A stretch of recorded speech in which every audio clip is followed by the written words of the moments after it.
You ask Tiger to solve. This deals with linear equations with one unknown. The final result is y equals 2/7. Let's solve it step by step.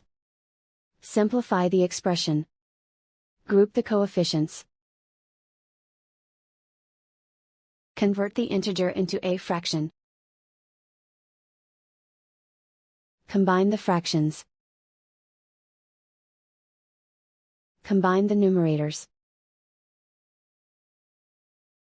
Group all constants on the right side of the equation. Add 1 to both sides. Simplify the arithmetic.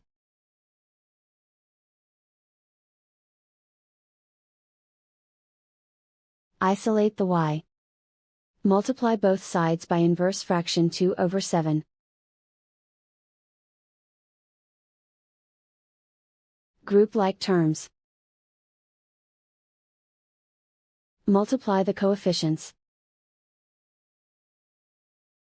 Simplify the fraction. Remove the ones. And so the final result is y equals 2/7.